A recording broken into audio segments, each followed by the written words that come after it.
Ate Iska, meron na naman tayong bagong customer. Mukhang may kaya tong mga to, nakakotse. Talaga? Ano raw bang problema? Nabati raw, pabalik-balik daw yung lagnat. Ay nako, baka may UTI lang yan. Maglaga ka nung halamang gamot na tanim pa ng lolo sa likod bahay. Iyaya mo na, sabihin mo na lang na naingkanto at kailangan ng ilang gamutan pa sa'yo para pabalik-balik dito. At pagdalhin mo ng mga handog para may grocery tayo rito. Ubus na yung mga binigay ng mga nagpunta rito eh. Oo na, sige na. Basta dating gawi ha. Oo, ako nang bahala ate. Isang albularyo ang lolo ni na Iska at Tasyo nung nabubuhay pa ito. Dahil sa husay noon sa panggagamot ng lolo nila, dinarayo talaga ito ng mga taga-Karatig Bayan at kabilang baryo. Kada may magpupunta sa kanila, may dalang kung ano-anong mga pagkain ng mga tao. Dahil di tumatanggap noon ang matanda ng pera. At kapag nataon naman na walang dalang pagkain at pera lang talaga ang meron, pinapalagay ito ng matanda sa kanilang altar para ibigay sa simbahan. Nakita ito ng magkapatid, kaya't inaral nila ng maigi ang mga pamamaraan at ginagawa ng lolo nila, maliban na lang sa pag-aaral at pagkabisa ng lihim na karunungang taglay ng kanilang lolo. Dahil ayon sa kanila, nakakatamad na ang hirap basahin at intindihin ang mga salita sa librong ginagamit ng lolo nila. Ngunit sa totoo lang, hindi rin naman talaga sila kumbinsido sa panggagamot nito. Ang nakikita lang nila noon ay kung paano sila makikinabang sa paraang yun. Uy, Tasyo, kulang na itong mga ginagamit ko sa mga kunwaring panggagamot ko. Kuhanan mo nga ulit ako dun sa pinagkuhanan mo. Ate naman, hindi ba pwede na dyan sa tanim o sa likod bahay na lang ng kapitbahay ako manguha ng mga dahon-dahon tsaka ugat ng puno? Kung ano-ano lang din naman ang kinukuha ko ron sa may gubat eh. At masakitan pa ako para magpunta pa ron. Sa bagay, o siya sige. Pero siguraduhin mong hindi tayo mahahalata ha? Dahil kapag nalaman ng mga tao na hindi totoo ang panggagamot ko, pagagawin kita ng lason at pipilitin kong sa'yo ipainom yon. Ate naman, huwag kang mag-alala. Lagi ko namang ginagawa to eh. Gagawa na rin ako ng langis at parang paubos na yata. Pero kapag ubos na, gamitin mo muna yung panluto nating mantika. Gawa rin naman sa nyug yun eh. Wala rin pinagkaiba. O siya, alis ka na. At alam mo namang hindi nauubusan ng pasyente at customer tong bahay natin. Mamayang konti may darating na rin. O sige ate, mabilis lang ako. Kapag araw ng Martes at Biyernes, yun ang kadalasang araw na dinadagsa sila ng mga tao. Kadalasang nagpupunta sa kanila ay kung hindi nabati ay naengkanto. Bago pa dumating ang mga tao, nanguha na ng mga kung anong dahon, balat at ugat ng puno si Tasyo. Wala talaga silang alam sa mga mabibisang halamang gamot. Nangunguha lang sila ng mga kadalasang pinapakuha sa kanila ng lolo nila noon. Hindi kasi magiging kumbinsido ang panggagamot nila kung walang mga halaman at langis. Matalino rin sila para maiwasan ang mga magrereklamong hindi gumaling o lumala ang sitwasyon, sinasabihan na nila ang kanilang pasyente na hindi nila magagarantiya ang paggaling ng mga ito. Ngunit hanggat maaari, gagawin nila ang kanilang makakaya. Hindi nga sila nagsasabi ng nagpapabayad sila, subalit lagi namang sinasabi ni Tasyo na kailangan na may alay sila kapag magpapagamot, para matuwa di umano ang diwatang gabay ni Iska at maging epektibo ang pagpapanggap bilang albularya nito. Kahit ang totoo'y wala naman talagang gabay at hindi naman talaga totoong albularya si Iska. Ate, ang daming tao. Kaso ang iba halos walang dalang mga pagkain na handog. Yung iba naman naglalagay nga sa altar, barya naman. Oo nga eh. Dapat kasi galingan mo. Dapat yata kasi nagpaturo ka kay lolo noon ng totoong panggagamot eh.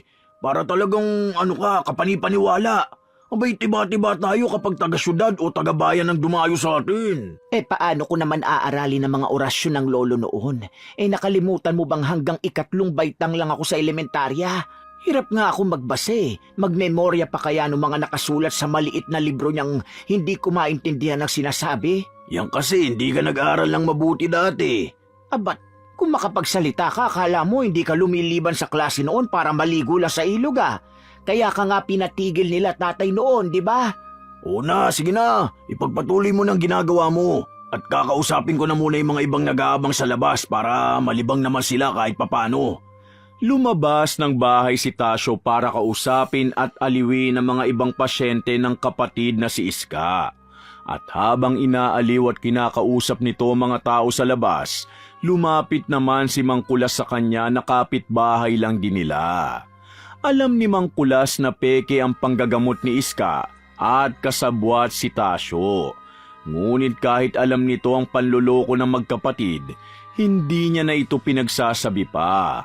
Hinahayaan na lamang niyang ang panahon ang magbunyag ng kalukuhan ng dalawa. Kahit naman din kasi sabihin na peking albularya si Iska, walang maniniwala sa kanya dahil kilalang mahusay na albularyo ang lolo nila na nagpalaki sa kanila. Napatingin ang matandang si Kulas sa mahabang pila ng mga tao sa labas ng bahay nila Iska. Napailing na lang ang matanda dahil paniwalang paniwala talaga ang mga tao na nakakagamot ang matandang babae. Nakita ni Tasyo ang matandang si Kulas kaya't nilapitan niya ito. Uy, Mang Kulas, magpapagamot din ba kayo? Dapat may dala kayong handog para matuwa naman ang diwatang gabay ni Ate Iska at mapagaling agad kung ano man ang sakit nyo. Ay, Tasyo, hanggang kailan nyo ba lulukuhin ang mga tao? Anong pinaglulolo kung sinasabi nyo, Mang Kulas? Tasyo, maluloko nyo ang ibang tao pero hindi ako.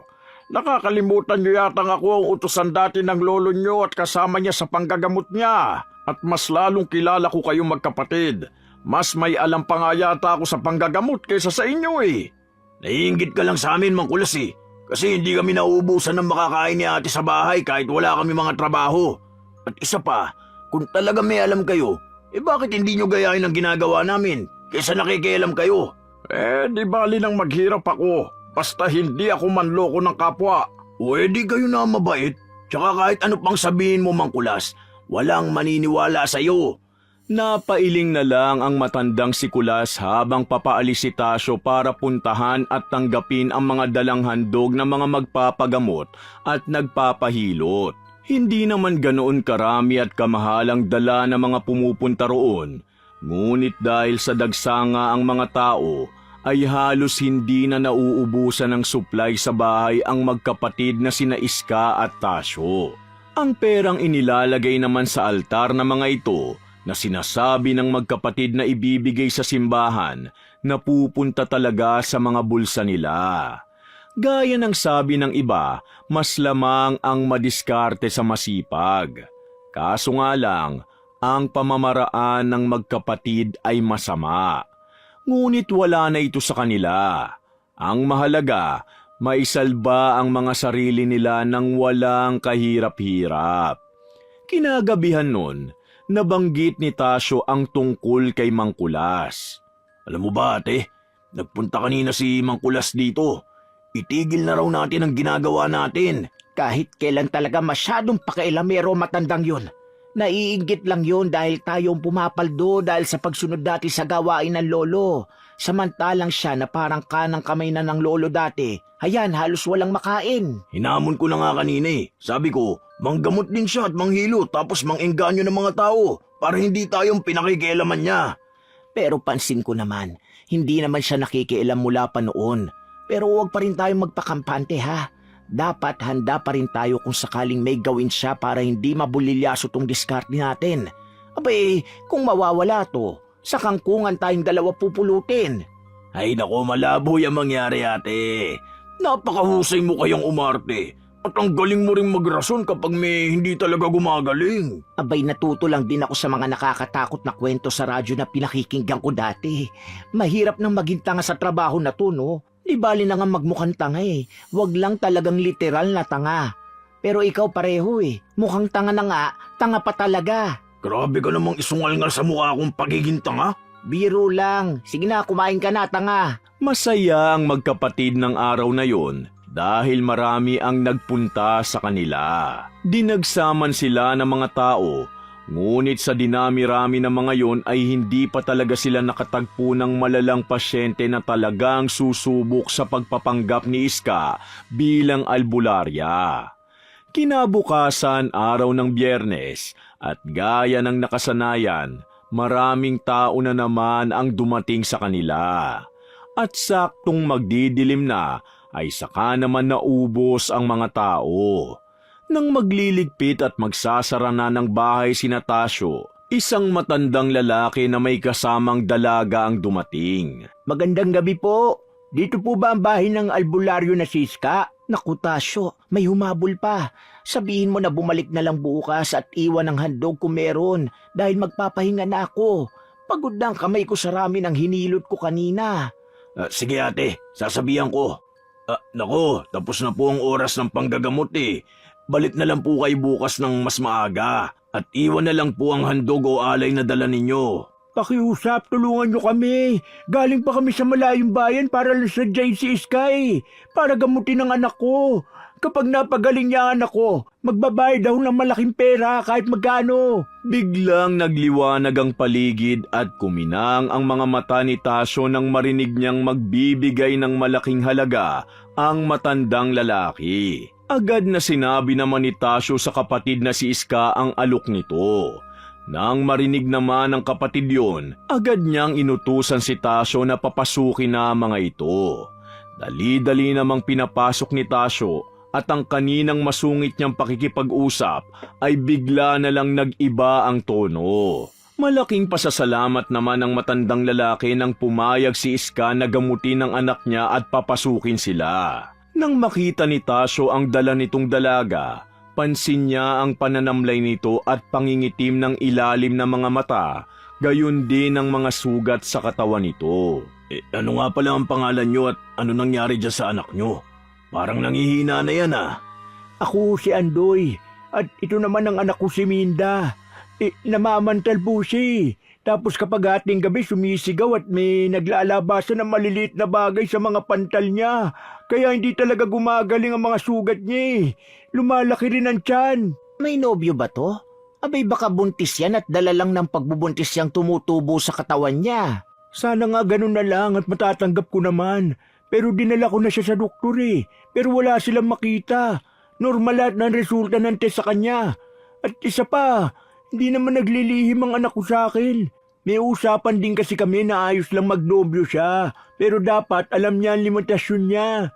Ate, sigurado ka bang gagamutin mo to? Di natin kaya to pero sayang yung pera na ibibigay eh. Dating gawi, kahit di malaki ang ibigay basta gawa mo ng paraan na makapaglagay yan sa altar at ako nang bahala. Pinalagay ni Tasyo kay Andoy ang dalagang si Minda sa isang kwarto. Inutusan din ni Tasyo na magdasal sa altar si Andoy at maglagay ng handog o donasyon para pakinggan di umano siya ng mga diwata at ng gabay ng kapatid na si Iska. Kung gusto niyang gumaling agad ang anak niya. Dahil desperado at sa takot na mawala ang nag-iisang anak, sinunod ni Andoy ang sinabi ni Tasyo. At habang nagdadasal, sinisimulan na ni Iska ang kanyang kunwaring pagsasagawa ng ritual. Gumawa siya ng insenso at umuusal kunwari ng orasyon habang pinapagpag sa katawan ng dalagang nakahiga ang dahon ng mga halaman na hawak niya. Bigla na namang nakaramdam si Minda ng pananakit ng tiyan, dahilan para mapasigaw siya at mapatakbo ang amang si Andoy sa kanya mula sa pagdarasal nito sa altar. Sinilip at kinuha pa ni Tasyo para bilangin ang nilagay na pera ni Andoy nang tumayo ito. Ano nangyayari sa anak ko? Tay, ang sakit po ng tiyan ko. Para pong inahalo na parang tinutusok. Aray! Nagugustuhan ng itim na engkanto ang anak mo. Kailangan mong mawili ang mga diwata para tulungan kanilang gumaling ang anak mo. Kung ganun po, anong gagawin ko? Kahit ano gagawin ko, gumaling lang anak ko. Kung ganon, tuwing Martes at Biyernes ng hapon, kailangan mong maglagay ng handog sa mga diwata. Maaring ito'y buhay na hayop, tanim o salapi. Mga handog na sa tingin mo'y ikatutuwa nila. Sige po, walang problema. At gaya ng utos ni Iska, Tuwing araw ng Martes at Biyernes ng hapon, naglalagay ng iba't ibang handog si Andoy sa may altar na nasa labas lang ng bahay nila Iska. Nanatili muna ang mag-ama ng 1 linggo sa bahay nila Iska. Dala na rin ng sabi ng matandang babae para masubaybayan di umano niya ang kalagayan ni Minda. Isang gabi, biglang sumakit muli ang tiyan ni Minda. Inakala niya na nababanyo lang siya kaya pumunta siya sa banyo nila Iska. Pinagpapawisan na siya ng malamig at parang pinupunit ang tiyan niya sa loob. Ilang sandali pa, may lumabas mula sa kanya. Nangihina na siya at tinitiis ang sakit na nararamdaman. Nang bubuhusan na niya ng tubig ang inidoro, napasigaw siya ng isang malaking patay na daga pala ang lumabas sa kanya. Matapos sumigaw ay nahimatay sa sobrang takot. Minda! Minda, ano nangyayari sa'yo? Diyos ko, ano nangyari kay Minda? Dalian mo, Andoy. Ipasok mo siya sa loob ng kwarto, dali! Ate, may patay na daga sa inidoro. Ano? Hindi kaya galing niya kay Minda? Mamaya na natin pag-usapan yan at si Minda munang unahin natin. Iska, ano nangyayari sa anak ko? Hindi pa ba talaga siya tinatantanan ng engkantong yan? Baka ano na mangyari sa anak ko? Magtiwala ka lang kay ate. Alam niya ang ginagawa niya. Hindi naman mga tao ang kalaban natin kaya huwag kang magmadali. Gagaling din niyang anak mo. Baka kasi konti lang yung binigay mong alay. Kaya ayaw talaga bitiwan ng anak mo. Anong silbi ng lahat ng meron ka kung anak mo naman ang kapalit? Siguruhin niyo lang na hindi niyo kami niloloko, ha? Dahil oras na may mangyari sa anak ko, babalikan ko kayo. Ang laki na nang nailalagay ko niya sa altar na sinasabi niyo. Pero wala namang pagbabago sa kalagayan ng anak ko. Papa, Minda, anak ko, nandito lang ako. Ano ba nararamdaman mo? Pa, may lumabas sa akin na patay na daga. Gawa pa rin ba yan ng itim na engkanto na sinasabi ni Aling Iska? Natatakot na po ako. Huwag ka matakot, anak. Nandito ako, hindi kita iiwan. At sinabihan ko na sila na gawin ang lahat ng paraan para gumaling ka. Nakaramdam na rin ng pag-aalala ang magkapatid na sina Iska at Tasyo. Dahil pareho naman nilang alam na hindi talaga nila magagamot si Minda at hindi naman talaga nila tiyak na naengkanto nga talaga ang dalaga. Gawa-gawa lang nila yun para magbigay ng malaking pera si Andoy sa altar nila na tinatago lang naman talaga nilang magkapatid at hindi totoong binibigay sa simbahan. At habang lumilipas ang araw, lalong lumalala ang kalagayan ni Minda. Dahilan para lalong magduda na si Andoy sa ginagawa ni na Iska sa anak niya. Ate, paano kapag natuluyan yung babae? Hindi naman talaga natin ginagamot yan eh. Hindi ko nga alam eh. Kung sakaling magkaproblema, tinago mo naman na yung mga perang nilagay niya sa altar, di ba? E di umalis na lang tayo rito. Pumunta tayo kahit saan. Pwede bang mamaya na lang tayo umalis? Kita mo naman yung galit ng tatay ni Minda kanina, di ba? Parang lalamunin na tayo. Hindi tayo makakaalis habang nandito sila. At muli kagaya ng nakagawian, pinapausukan ni Iska si Minda. Pinapahira ng kung anong langis at nagsimula na siyang mag-usal ng dasal at orasyon. Habang pinapagpaga ni Iska ng malalaking dahon ng halaman at kunwaring inuusala ng katawan ni Minda, bigla na namang namilipit sa sakit ng tiyan ang dalaga at sa pagkakataong ito, ang mga pantal at sugat sa katawan niya ay nagdadagta na. Sa pakiramdam ni Minda ay parang pinupunit ang kanyang balat at para siyang napapaso nang hindi niya alam kung bakit. Dahilan para mapahiyaw siya sa sobrang sakit. Papa, ang sakit! Ayoko na po, hindi ko na po kaya. Minda! Minda! Iska! Ano nangyayari sa anak ko? Akala ko ba ginagamot niyo siya? Bakit parang lalo lang siya nahihirapan? Ginagamot niyo nga ba talaga ang anak ko, ha? Kumalma ka lang, Andoy. Ginagamot naman ng ate ang anak mo eh. Sa katunayan, malapit na nga siyang gumaling eh. Di ba ate? Oo. Ano lang yan? Epekto lang yan ng gamutan natin. Malakas kasi yung itim na engkanto eh. Ngunit hindi pa man sila natatapos sa kanilang pag-uusap, biglang napabangon si Minda at sumuka ng itim na likido na may kasamang mga buhay na bulate na kagaya ng kadalasang makikita sa lupa na tinataniman. Nanlaki ang mga mata ni Minda sa gulat at mas lalong nagsuka hanggang sa mawala na naman ito ng malay. Dahil sa nangyari, napaatras si Tasyo at Iska at dahil na rin sa matinding kaba, nadulas itong si Tasyo at nasabi na hindi talaga totoong albularyo ang ate Iska niya. Natauhan si Tasyo at naalalang nakikinig nga pala si Andoy sa kanila. Nagalit itong si Andoy at sinuntok si Tasyo at pinagbantaan naman si Iska na kapag may nangyaring masama kay Minda, babalikan niya ang mga ito. Sinabihan ni Andoy si Tasyo na ibalik sa kanya ang perang nilagay niya sa altar dahil hindi sila karapat-dapat na humawak nun sa panloloko nila. Dali-dali namang binigay ni Tasyo ang perang naipon nila mula kay Andoy na halos 200,000 na rin. Binitbit ni Andoy ang anak palabas para sana dali na lang sa ospital. Ngunit nakasalubong niya si Lucas. Kayo ba yung nagpunta kina Iska para magpagamot? Oo, sige at mauna na kami ha. Kailangan ko madala agad ang anak ko sa ospital. Kahit dali mo pa ang anak mo sa kung sinong doktor, hindi siya mapapagaling na mga yun. Sinabi na yan sa akin ni Iska at Tasyo na naingkanto raw ang anak ko. Pero wala naman nangyari. Ang masakla pa, pinirahan lang nila ako at niloko habang nahihirapan pa rin ang anak ko. Dahil hindi na engkanto ang anak mo. Sa anyo pa lang ng sugat niya, halata nang nabarang siya. May kilala akong tunay na makakatulong sa'yo.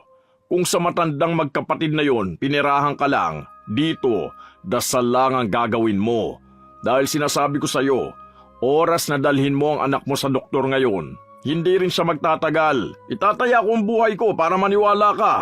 Napahinto sandali si Andoy at sa huling pagkakataon, muli siyang nagtiwala. Sinakay ni Andoy ang walang malay na anak sa harap ng sasakyan at pinasakay naman niya ang matandang sikula sa likod. Sinamahan siya ng matandang sikula sa bahay ng isang ginang, sa bahay ni Aling Nena. Ang tanging kasama na lang ng matandang babae sa bahay na yon ay ang kanyang apo na dalaga na si Luisa. Magsasara na sana ng bahay ang matandang babae nang dumating si Nakulas. Matagal nang magkaibigan at magkakilala ang dalawa at si Kulas lang ang nakakaalam na isang albularya at manggagamot si Aling Nena. Ngunit hindi niya ginagamit ang kakayahang ito para manggamot sa iba dahil ginagamit niya lang ito para mapangalagaan ang kanyang pamilya. Nena! Nena, nandyan ka ba? Luisa, nandyan ba ang lola Nena mo? Oh, Tatay Kulas, kayo po pala yan. Nandito po sa loob ang lola, nagdadasal po. Ano pong nangyari dyan sa babae? Kailangan lang nila ng tulong ng lola mo, Luisa. Sige po, tatawagin ko po muna. Luisa, si Kulas ba yung narinig kong sumisigaw sa labas? Opo, La. O Kulas, ano't naparito ka? Sino yung mga kasama mo? Anong nangyari sa dalagang yan? Parang kalunos-lunos na ang itsura niya. Anak ko po ito. Dinala ko na siya sa doktor pero wala sila nakita. Dinala ko rin siya sa albularya si Iska.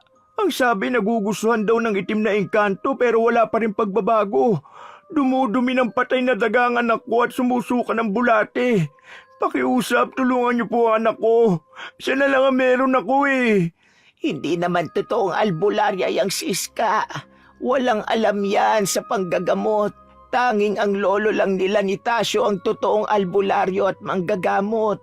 Nanloloko lang sila ng mga tao para sa pera at sa mga libreng pagkain na dinadala sa kanila na pinapalabas lang nilang mga handog. Sige na, pahigain mo muna ang anak mo rito. Luisa, bigyan mo ko ng batya ng tubig at yung itim na kahon ko sa aparador, dalhin mo rin dito.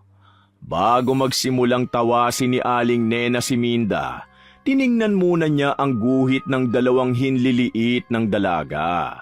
Mataas ang nasa kaliwa. Ibig sabihin, may gumagawa ng hindi maganda sa dalaga.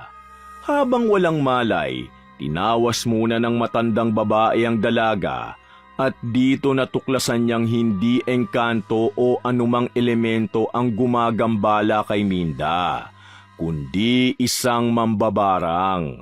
Direktang atake ang ginawa kay Minda kung kaya matindi ang naging pinsala nito sa kanya. Kailangang maalis ang nilagay ng mambabarang sa katawan ni Minda na may dalang sinumpang tali o bagay na may orasyon ng barang. Hindi na nagsayang pa ng oras si Aling Nena.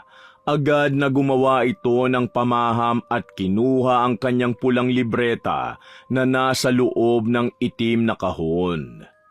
Ano nga ulit ang pangalan ng mga bisita mo, Kulas? Andoy po ang pangalan ko at Minda naman po ang pangalan ng anak ko. Sino po kaya may gawa nito sa kanya? Alin pa ba ang mas mahalaga ngayon? Ang malaman kung sino ang gumawa o ibalik ito sa gumawa nito at mailigtas ang anak mo? Kung ano ang sa tingin nyo'y dapat, kayo na pong bahala. Kapag gumaling ang anak ko, babalikan ko yung peking albularya na yun at ang mandurugas niyang kapatid. Kung ano man ang problema mo sa kanila, labas na ako riyan. Sa ngayon, gagawin ko lang ang kaya ko. Hindi ko pa alam kung gaano kalakas ang barang na nilapat sa anak mo, kaya't hindi ako mangangako na maililigtas ko siya. Hinintay na muna nilang magkamalay si Minda. Pansamantalang nilagyan ng pangharang na orasyon ng matandang babae si Minda. Nang sa gayon, walang mga masasamang elemento at masasamang orasyon ang makagambala kay Minda habang nasa gamutan siya. Nagpahinga na muna silang lahat at umuwi na rin si Mang Kulas. Nang nasa kailaliman na sila ng kanilang tulog, bigla na lamang sumigaw itong si Minda dahil sa sakit na nararamdaman niya.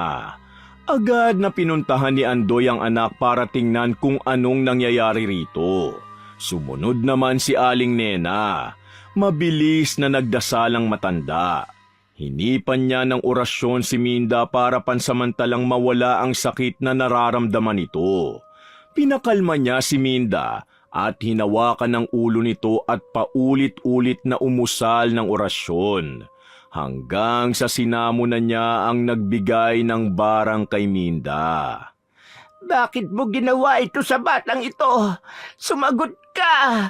Inutusan lang ako! Sinong nagutos sa iyo at gusto kong alisin mo ang alaga mo na nilagay mo sa katawan niya o ako ang mag-aalis at pagkatapos ay isunod kita? Mamili ka! Hindi ko na maialis ang ginawa ko sa kanya. Kapag ginawa ko yan habang buhay kong pagdurusahan ang balik. Batid kong alam mo yan, kaya't pakawalan mo na ako. At sa tingin mo pakakawalang kita at hayaang mamatay ang isang inosenteng tao?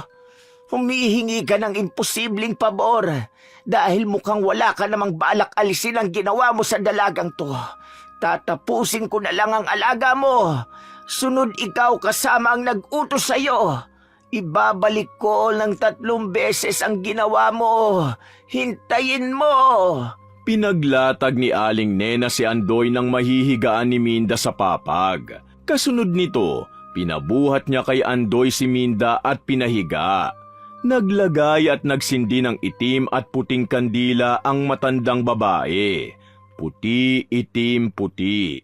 Ganito ang pagkakahanay ng mga kandila. Sinimulan nang magdasal ng pinaghalong dasal ng simbahan at lihim na orasyon ang inuusal ni Aling Nena. Nilagyan niya ng pamako ng Diyos ang mga paa at kamay ni Minda na noon ay ang mambabarang pa rin ang nasa katawan niya. Hindi pa ito pinapakawala ng matanda. Andoy, kumuha ka ng maliit lang na sanga ng bayabas dyan sa harap ng bahay. Yung may dahon, ha? Sige po. Siya nga pala, Andoy. Sisimulan ko ng baliin ang barang sa anak mo. Pagbalik mo, ilagay mo lang sa paanan ni Minda ang pinakuha ko sa iyo at huwag mo kong iistorbohin sa ginagawa ko. Masusunod po. At nagsimula na ang pakikipagtagisan ni Aling Nena sa mambabarang. Ginuguhitan ng matandang babae ang leeg at sikmura ng dalaga gamit ang kanyang daliri. Naanimoy patalim naman ito sa parte ng mambabarang. dahil ang bawat dampi ng daliri ni Aling Nena sa katawan ni Minda katumbas ay orasyon na pamparusa. Kahit anong gawin ng katawan ni Minda ay hindi niya maigalaw ang kanyang mga kamay at paa dahil ginamitan nga ito ng pamakong orasyon ng Diyos. Nang sa gayon, hindi makagalaw ang mambabarang. Tanging sigaw at hiyaw lamang ang nagagawa nito. Nang pumasok na si Andoy at nilapag ang sanga ng bayabas na may dahon, kinuha ito ng matandang babae at marahang dinampi sa katawan ni Minda. Ngunit nagwawala na rito ang dalaga. Pigil ang emosyon ni Andoy habang pinagmamasdan ng anak at ilang sandali pa'y dahan-dahang tumigil sa pagsigaw si Minda. Saka naman lumabas sa tenga nito ang isang maliit na insekto na mayroong pulang sinulid na inapaka naman agad ni Andoy. Kumusta po anak ko? Ligtas na po ba siya? Oo, ligtas na siya.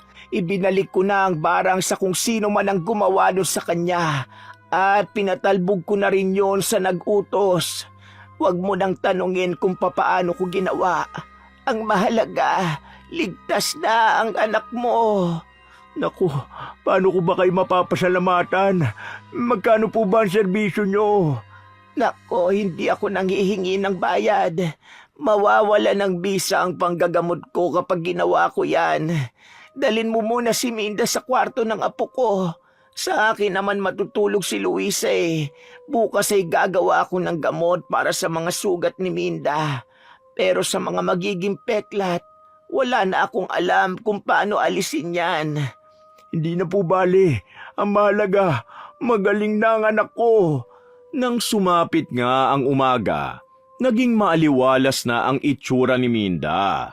Bagay na ikinatuwa ni Andoy at bagay rin na hindi niya nakita nang sina Iska ang gumamot sa anak niya. Binigyan ni Aling Nena si Andoy ng binasbasang langis na may mga halamang gamot at ugat para sa mga sugat ni Minda. Gayon din ang mga lalagaing halamang gamot para inumin bilang tsaa para bumalik ang lakas niya. Nang makita ni Andoy ang kaibahan ng panggagamot ni Aling Nena kaysa kay Iska, naisip niya ang isang bagay. Kapag hindi niya binigyan ng leksyon ang magkapatid, posibleng maraming kagaya pa niya ang maluloko ng mga ito. Habang nag-iisip naman siya ng malalim, bigla nang nagising si Minda. Pa, Anak, mabuti gising ka na. Kumusta ang pakiramdam mo? Mas magaan na po kaysa nung nasa bahay tayo ni Nanay Iska. Yung mga yun, nagawa akong perahan habang nanganganib na pala ang buhay mo. Dapat binibigyan ng leksyon ng mga ganun tao eh. At baka makapanloko pa na iba. Pa, hayaan niyo na po sila. Ang mahalaga, magaling na po ako. Ano ba raw talaga nangyari sa akin? May nag-utos na ipabarang ka, anak. May nakaalita ka ba talagang gustong patayin ka? Hindi ko po alam pa. Pero kung sino man yun, sana wag na niyang gawin sa iba. Talagang hindi na, anak. Dahil binalik na ni Nena ang barang ng triple sa gumawa at nagpagawa. Kailangan ba talagang gawin yun? Oo, anak. Dahil ayaw alisin sa'yo ng mambabarang ang ginawa niya eh. At kapag hindi rin ginawa ni Nena yun, buhay mo naman ang mga nganib. Natahimik na lang si Minda. Basta ang mahalaga ay maayos na ang kalagayan niya. Masayang nagpaalam ang mag-ama kina Aling Nena at sa apo nitong si Luisa. Nangako silang babalik kapag bumuti na ang kalagayan ni Minda. Samantala, lihim na naghanap ng mabagsik na mambabarang si Andoy. Naguutos siya ng tao para lihim na kunan ng larawan ang magkapatid na sina Iska at Tasyo at kung ano pang kailangan para mabarang ang mga ito. Pinagawa niya ang nangyari sa anak niya kung saan sila sinamantalang perahan ng dalawa.